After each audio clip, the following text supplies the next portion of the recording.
J'avais passé des mois à préparer l'arrivée de ma petite fille, Aurora.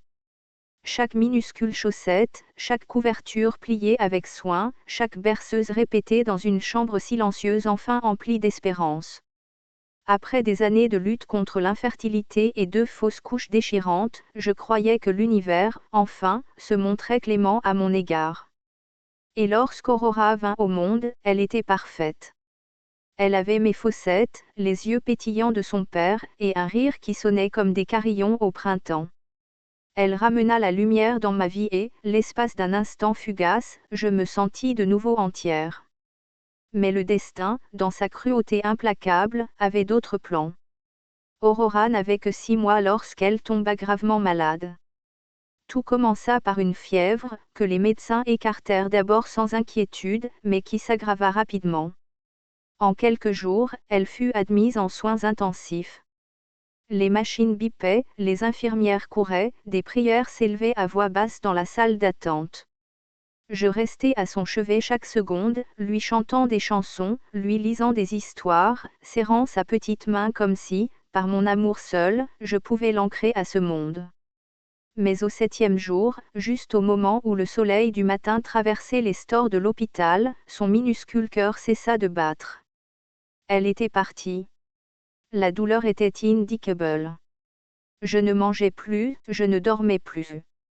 Mon monde s'effondra. Je m'attendais à ce que ma famille se rassemble autour de moi. J'avais besoin d'eux plus que jamais.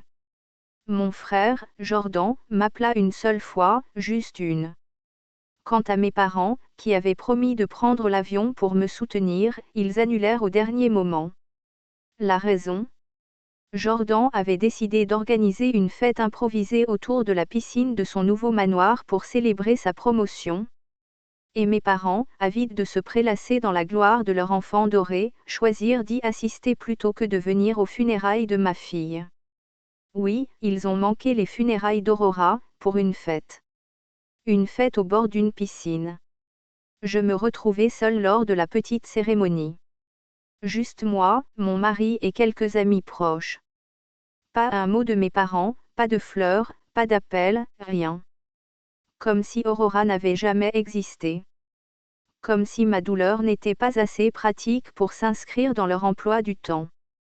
Je me tenais là, serrant l'urne de mon bébé, fixant la rangée vide de sièges que j'avais réservée pour ma famille.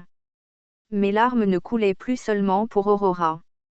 Elles coulaient pour cette part de moi qui comprenait enfin que je ne comptais pas pour eux. Pas face à Jordan. Mes parents m'envoyèrent un texto 2 jours plus tard, nous avons pensé qu'il serait trop douloureux de te voir dans cet état. Nous espérons que tu comprends. La fête de Jordan était déjà prévue. Nous viendrons le mois prochain, quand les choses se seront apaisées. Le mois prochain ? Je ne répondis pas. Je ne criai pas. Je ne les suppliai pas de comprendre ce qu'il avait fait. Je m'assis simplement à mon bureau ce soir-là et je commençai à écrire. Pas un message, pas une lettre, un plan. Silencieux, précis, glacial. Car s'ils pouvaient choisir leur confort au détriment des adieux à mon enfant, alors moi aussi, je pouvais choisir ma paix au détriment de leur présence. Et j'avais quelque chose qu'ils ignoraient. Je n'étais pas seulement en deuil. J'étais aussi en train de croître. J'étais, très discrètement, en train de devenir puissante. Après les funérailles d'Aurora, je me retirai de tout le monde, y compris de mon mari, pendant un temps. Mais je ne disparus pas. Je me reconstruisis dans le silence. Je me plongeai tête la première dans un projet que j'avais repoussé depuis des années, l'organisation caritative dont j'avais toujours rêvé, en mémoire de ma grand-mère, infirmière en pédiatrie. Je l'appelais la Lumière d'Aurora, une fondation offrant gratuitement un accompagnement au deuil et une aide d'urgence aux mères célibataires et aux familles ayant perdu un enfant. Et je ne m'arrêtais pas là. Je commençais petit. Des séances de soutien virtuel, des dîners de levée de fonds. Mais en quelques mois, la lumière d'Aurora était partagée par des influenceurs, des pédiatres, des thérapeutes du deuil et des hôpitaux. Des mères endeuillées trouvaient une communauté dans notre espace sécurisé. Les dons affluaient. Je fus interviewé par 2 chaînes d'actualité locales. Un mois plus tard, une émission nationale du matin me contacta. Je passai à l'antenne, tremblante mais fière, et je racontai l'histoire d'Aurora. Pas la tragédie, mais l'étincelle qu'elle avait laissée derrière elle. Ce que mes parents ignoraient aussi, c'est que pendant ces mois de silence, j'avais hérité de quelque chose d'autre. Quelque chose qu'il avait depuis longtemps oublié. Ma grande-tante Lilian était décédée discrètement 2 ans plus tôt. Elle n'avait pas d'enfants et nous étions proches, bien plus proches que je ne l'avais jamais laissé paraître. Elle m'avait légué l'intégralité de son patrimoine, une énorme fiducie, des propriétés, des actions. Je n'y avais pas touché un centime, pas avant le jour où je vis une photo taguée sur Instagram de mes parents, étendus au bord de la piscine du manoir de Jordan, une coupe de champagne à la main. La légende disait, fêter la famille, seulement les meilleurs, bien sûr. Ce fut l'instant où je craquai. J'utilisai une partie de l'héritage pour engager un détective privé. Pas pour déterrer des secrets honteux, mais pour rechercher des propriétés. En particulier un complexe privé souvent loué pour des rassemblements familiaux, le même où mes parents avaient été photographiés l'année précédente à Noël, une célébration à laquelle je n'avais pas été invité. Je l'achetai discrètement par l'intermédiaire d'une société écran. Puis j'attendis. 4 mois plus tard, Jordan envoya des invitations familiales pour sa plus grande fête à ce jour, un week-end d'été luxueux dans ce même complexe, promettant un brunch au bord de la piscine, de la musique en direct et selon ses propres mots venimeux, aucun drame émotionnel cette fois. Dans le fil de courriel, il ajouta avec ironie, mes parents ont répondu avec une douzaine d'émojis cœur. Moi aussi, je répondis, mais pas pour assister. Juste pour observer. Le jour de la fête, je m'enregistrai dans la villa principale, sans prévenir. J'avais amené une petite équipe avec moi, le personnel de ma fondation et une équipe de tournage qui documentait le parcours de la lumière d'Aurora. Ils ne savaient pas où nous allions jusqu'à notre arrivée. J'informai le directeur que j'étais la nouvelle propriétaire. Il cligna des yeux, puis hocha la tête. Mon nom figurait sur tous les documents. J'avais tout acheté, les villas, les jardins, le contrat du chef privé, même la société de sécurité. Lorsque Jordan et mes parents arrivèrent le lendemain matin, vêtus de maillots de créateurs et de sourires factices, ils furent arrêtés à la grille. Désolé, dit le garde. Événement privé. Cette propriété a été réservée exclusivement. Mais je suis Jordan. Jordan Sterling, s'exclama mon frère. Ma famille vient ici chaque année. Vérifiez votre liste. Le garde consulta sa tablette.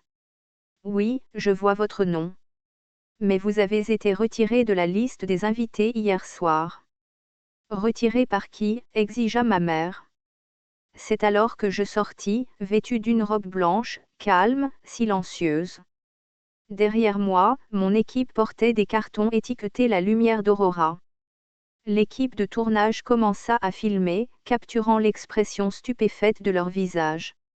C'est moi qui vous ai retiré, dis-je en les fixant droit dans les yeux. Vous n'étiez pas invité aux funérailles d'Aurora, alors j'ai trouvé que c'était équitable. Ma mère cligna des yeux. Tu as acheté cet endroit?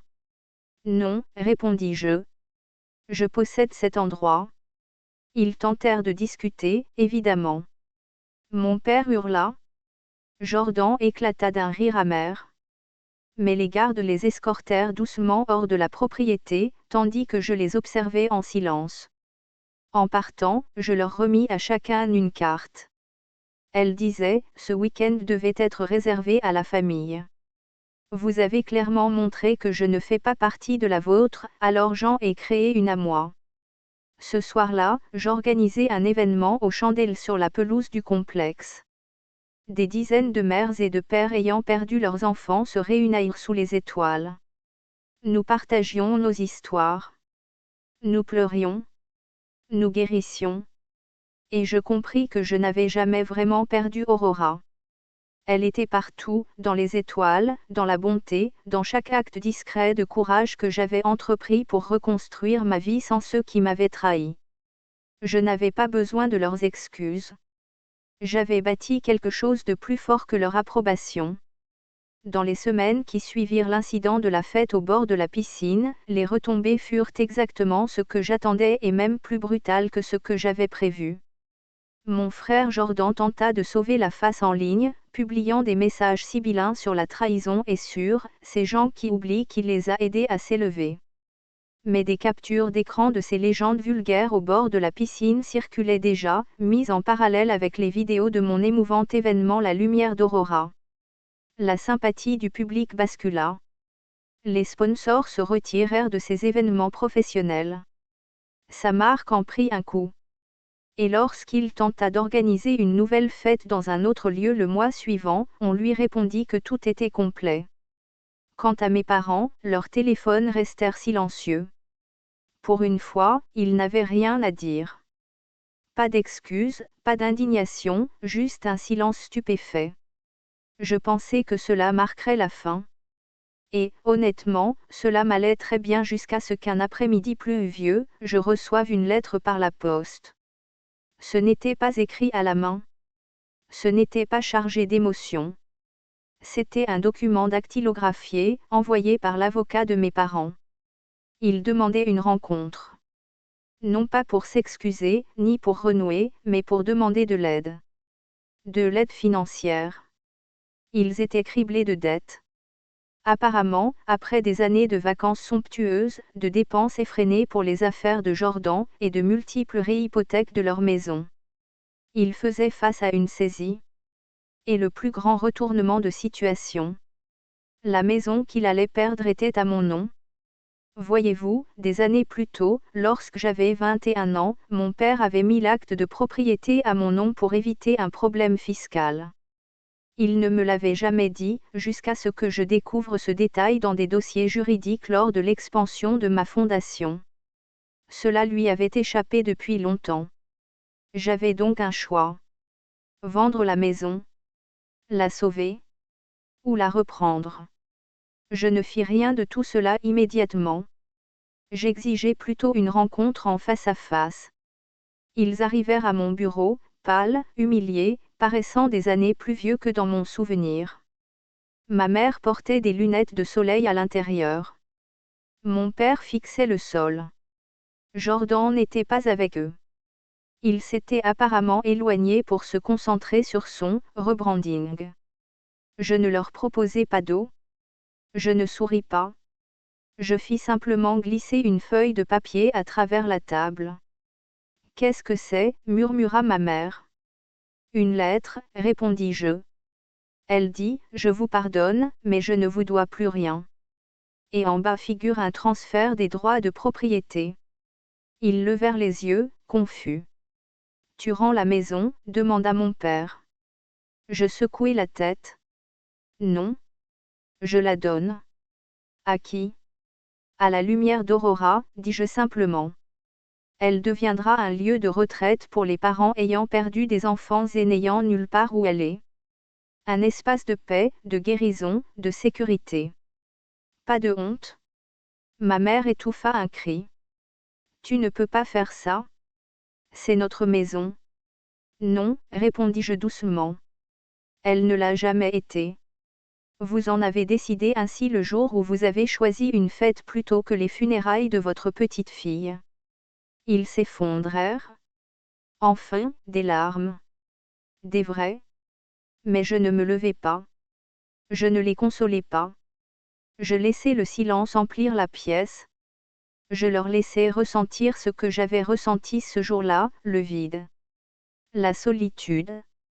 Le rejet. Sauf que, contrairement à eux, je laissai la porte entr'ouverte. Vous êtes les bienvenus à la cérémonie d'inauguration, dis-je alors qu'ils se levaient pour partir. En tant qu'invité. Mais n'apportez pas de champagne, seulement de la bonté. Ce soir-là, je m'assis sur le porche de l'ancienne maison. La berceuse préférée de ma fille flottait dans le vent. J'allumai une petite bougie pour Aurora. Elle vacilla une fois, 2 fois, puis brilla d'une lumière stable. La maison n'était plus hantée par la trahison. Elle renaissait avec un but. Et moi aussi.